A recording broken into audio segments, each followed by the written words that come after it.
Hello, my name is Sinta from 7E class, and now I would like to present the material for English Business English course. And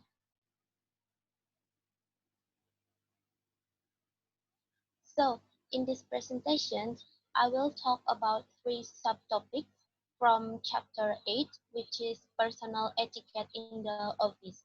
So the subtopics are: the first one is if you are a new arrival. The second one is using appreciative language and giving compliments.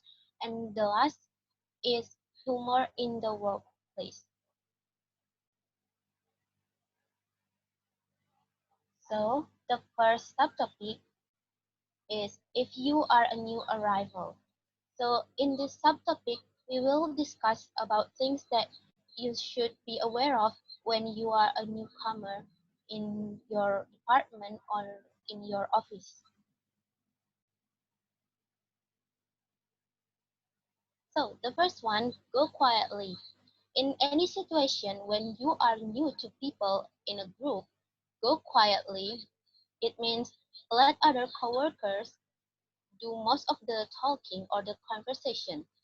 By doing so, you as a new arrival or a newcomer can quickly ascertain who's in the group hierarchy and know how the place or the department runs.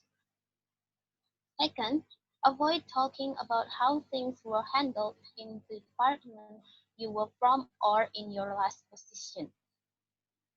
So, over time, your experience in other fields may be appreciated, but avoid looking like know-it-all at first. Next, avoid being involved in cliques, office politics, or gossips. If you hear other coworkers gossiping, just ignore it. Don't get involved in it. If they try to persuade your thoughts or opinion on the matter, you can use some expression to avoid the avoid being involved in the gossip. So the expression that you can use to avoid gossiping, for example, uh, I don't really know him, or he's been very pleasant to me, or I haven't noticed. And after you saying that, just move away or walk away slowly. But if the gossip occurs in some business luncheon or during a drink afterward, you can change the subject because there is no point in creating inter-office rivalries.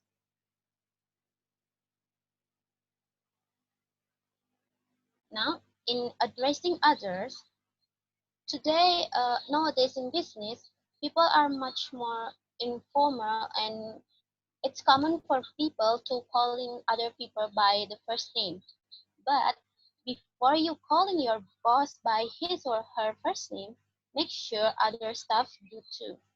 For example, your boss name is Mark Mason. He would be happy to be called Mark in private situation, but he would prefer to be called Mr. Mason in formal situation like in business meeting or in meeting with clients. So you have to find out early about this addressing as a newcomer if you don't want to end up in the wrong foot. Next. So we move to the second subtopic, which is using appreciative language and giving compliments.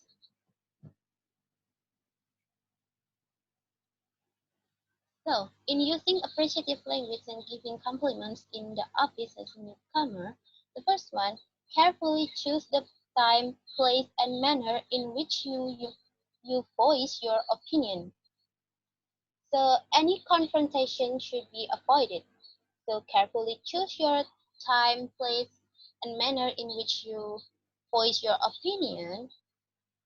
It should never be in front of clients, staff, or visitor, and preferably at a time when the boss is not very busy. Second, be aware of your tone when you speak to other people and try to not raise your voice when you are tired or stressed. The etiquette is not only about good manner, it's also about consideration for others and for their feelings. So at all times, be conscious of your tone when you speak to other people or your other coworkers. It is easy to unintentionally raise your voice, but doing so only will achieve more tension. So everyone appreciates being asked politely to do something. For example, Johnny, I wonder if you would mind getting me a fresh cup of coffee. Instead of saying, this coffee is cold, get me another one. So if the first expressions is more softer than the second expression.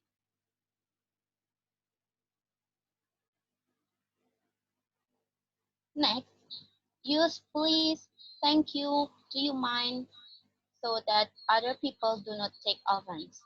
For example, Irene, do you mind doing this report again for me? It just doesn't seem to hit the spot. Rather than saying, Irene, this report must be done again. It's not what I'm after. So actually, do you mind is an extremely good phrase to use to soften most requests, particularly if they are at all awkward. So yeah. Okay, next. Always say thank you to those who work for you and with you. Remember to thank everyone who work for you on or with you, because both positive and negative feedback are essential in building a good relationship and a good communication in the office. So good manners, respect for the effort of others, attentions will go a long way in creating a pleasant atmosphere in the office. Next, criticize others in private and don't talk about others' shortcomings.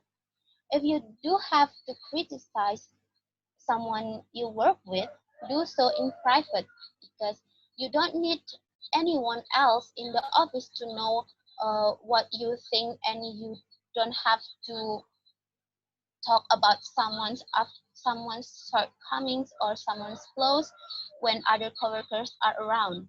If you're doing that, you only will indirectly embrace the person you are criticizing. So it's not good, and that would be rude.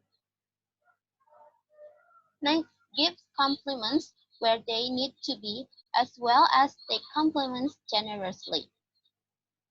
Giving and receiving compliments plays a big role in office communications. So remember to give compliments where they need to be, as well as take compliments generously. Many people undermine the power of praise or power of compliments by dropping themselves every time someone says something to flatter them. If you do that, uh, because you don't want to appear to be selfish, being negative or dropping yourself only will degrade and embarrass the person who compliments you and make you appear ungrateful. So if someone or if other coworkers uh, give you compliments, just say thank you and flatter that you were appreciated. Now we move to the third subtopics, which is humor in the workplace. So nowadays, people tend to work more. People to tend to work more harder and longer than ever before. So it's important to enjoy working. No one wants to be sedate and serious all the time. So it's important to find a happy medium between humor and work to give the staffs or the workers some comic relief without compromising a business-like attitude. That's where workplace humor has a role to play.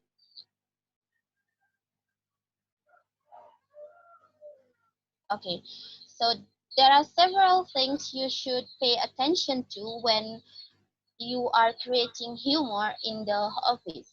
The first one, don't tell ethnic, sexist, religious, dirty, or discriminatory jokes. Second, don't tell jokes at a coworker's expense. It could embrace them, or they could feel bad about it. Next, be sensitive. Don't make a hilarious jokes about extramarital affairs. So it be making jokes about extramarital affairs could backfire you because if you were making that joke and you are unaware, maybe that one of your coworkers recently discovered that their partners infi- uh, recently discovered their partner's infidelity. Next, disruptive practical jokes have no place in the workforce because it could cause a long-standing food. For example, you put plastic spiders in someone who has or in your coworkers who has arachnophobic. It's just hilarious and it could cause a long-standing food with that person and could interrupt other works. Next, be wary of hiring pet-ograms or strip-ograms for birthdays or celebrations. You may think it is amusing, but other coworkers may take offense and the recipient may be highly embarrassed. And then the last one. Remember that being a good nature is different to being a practical joker. You should be happy at work, but you don't have to be clown or comedian in order to be funny. Okay, so that's all of my presentations. Thank you very much for listening to this presentation. And if you have any question, please drop your question and feedback in the comment section. So I'm not an expert, so please be kind to me. Stay safe and goodbye, everyone.